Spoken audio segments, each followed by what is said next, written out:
central leadership and local BJP leadership has put in me that I will judiciously exercise my powers as the town planning minister for the state of Goa, with seeing that total transparency is maintained in the interest from village planning point of view, city planning point of view, to understand what is happening after interacting with all the associations such as CREDAI, Indian Institute of Architects, Engineers Association, Indian Institute of Engineers, the Indian Institute of Engineers, CII, and also the chairman of the Institute of Engineers, and also members of the Institute of Town Planners.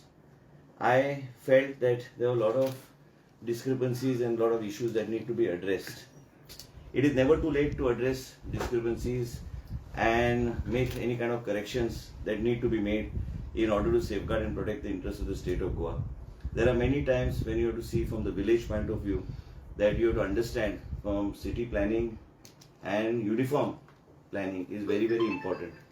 Hence, what we decided after taking into consideration all the stakeholders, every stakeholder who has to deal with the Department of Town Planning, and overall, what is the impact on society.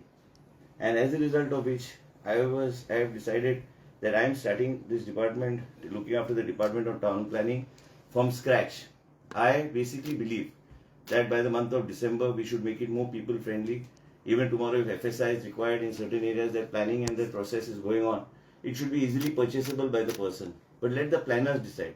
A politician should not get into the planning aspect of a city or a state, because we are not experts. We need people to come on board. So for one, first is that I have decided that the members of CREDAI, Indian Institute of Architects, CII, the Institution of Engineers India, and the Town Planners, Institute of Town Planners India, Goa chapter, one representative will be a special invitee on the Town Planning Board. And they will be special invitees at all the PDAs. They can put representatives of theirs at all the different PDAs, so that they are stakeholders who can be part of the planning process. So in addition to this, we realize that there are a lot of discrepancies, a lot of representations, a lot of court cases pending, and I wanted to start fresh.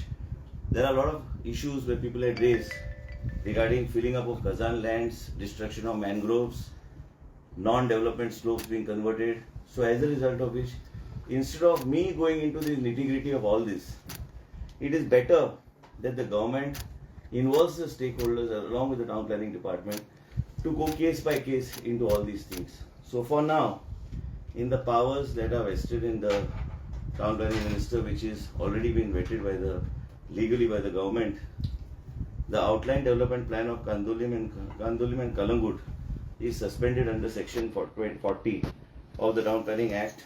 Outline development plan of Arpa Anagoa Para, which has got largest amount of discrepancies, is suspended under section 40.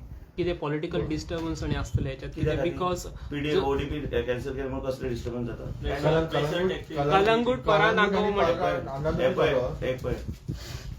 हांवें माझी पूर्ण भूमिका तुमकां सांगले. Pressure काय ना, जे करूंक जाय गोंयचे हितां मंत्र्यान करपाची गरज आसा. प्रत्येक मंत्र्याक अधिकार दिल्लो आसा आपल्या डिपार्टमेंटाचो पावर कितें आहा ते, आनी त्या लोकां खातीर वापरपाचो प्रयत्न करूंक जाय.